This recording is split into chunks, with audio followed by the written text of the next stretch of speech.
Whatever you want, you gotta go take it. No. Ain't nobody can give it to you. Let's go take what we want.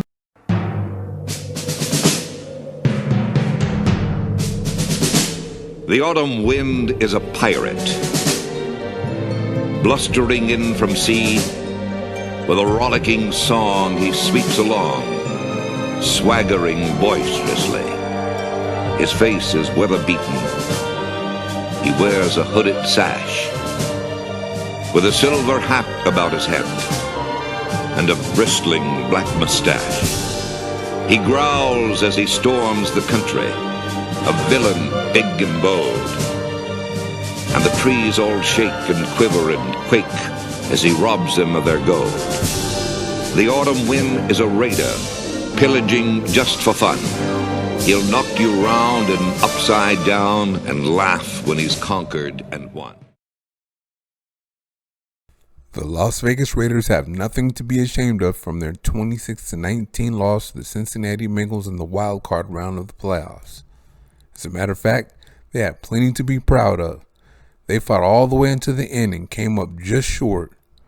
The Raiders should actually be proud of the whole season they just had with everything they've gone through, especially winning 4 must-win games in a row to even get into the playoffs. But while they fought the good fight against the Bengals, every flaw they have on their offense was exposed. That usually happens when you play good teams with good coaches and good players. And at the same time, the Raiders showed they have some good things on the offense to build on. So right now, we're going to take a look at the strengths as well as the weaknesses the Raiders showed on offense against the Bengals in the wildcard game. The Raider offense really isn't far off from becoming a championship caliber unit. Alright, let's jump in there and take a look.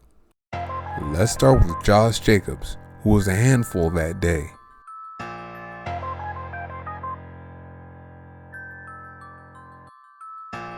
This play was penalized and brought back, but look how tough it was to bring Jacobs down.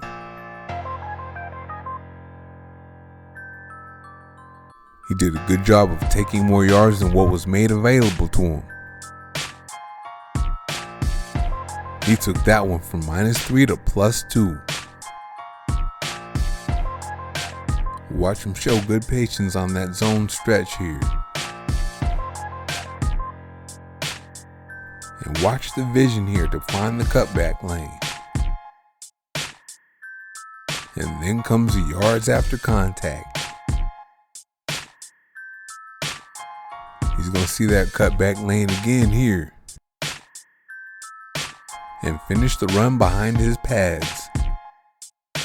And even though he's not going to make it all the way here, he looks a little faster.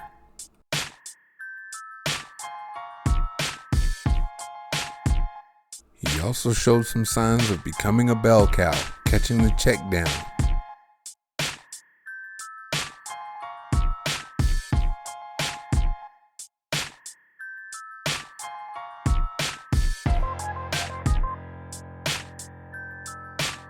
He's actually a really good check down option because he will get you some yards after the catch.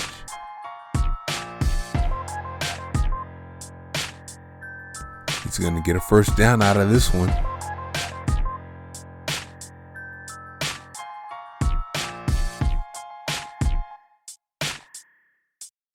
And here he is as a broken field runner on the screen.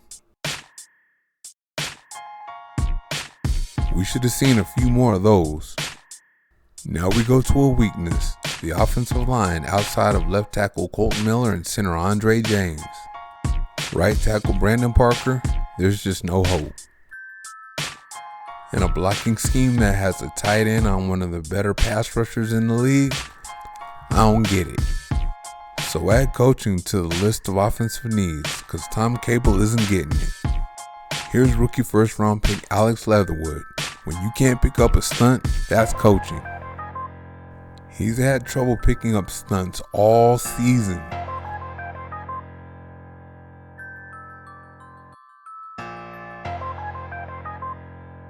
He almost picks it up here, but he doesn't.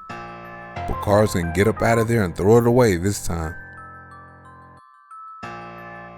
And when Leatherwood finally picks up a stunt, Parker doesn't pick it up. Quarterback Derek Carr is another piece for the Raiders to build on with his arm and accuracy.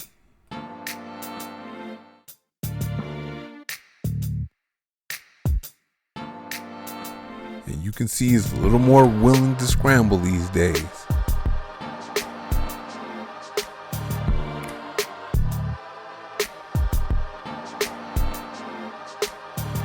You can see the yellow laundry against the Raiders, but here's a little movement and throwing on the run here.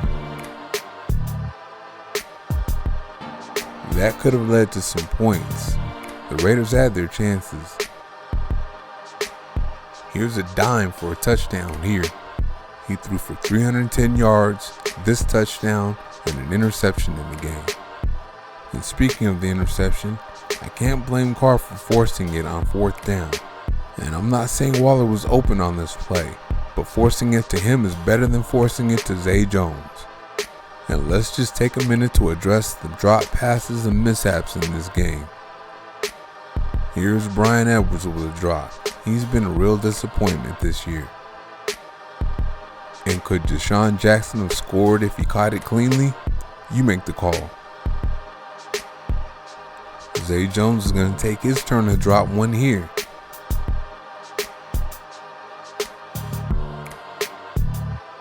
And here, Waller's not going to drop the ball. He's just not going to look for the ball.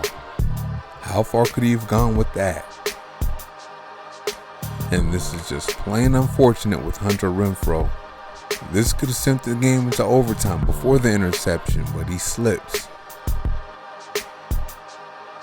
Now this is a drop from Renfrow here that could have eventually been turned into points.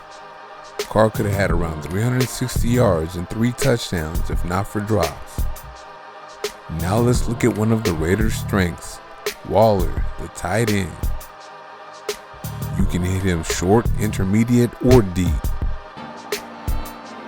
And I have to wonder how much of the playbook Jackson has down. With all the speed and quick strike ability he has, they just didn't use him enough. And even though he had a drop and an unfortunate slip, he's still 3rd in Renfrow. And what the Raiders need besides another offensive coordinator is a speed receiver. Zay Jones is fast, but he's not Henry Ruggs. He can't split these safeties as fast as Ruggs could. They also need a 50-50 ball receiver for the red zone. Again, Edwards has been a disappointment. So you now see what the Raiders need on offense. After leading the Raiders to the playoffs under rough circumstances this year, Carr did okay in them, throwing for over 300 yards, something they said he can't do in cold weather. He has his warts, but one thing he is accurate.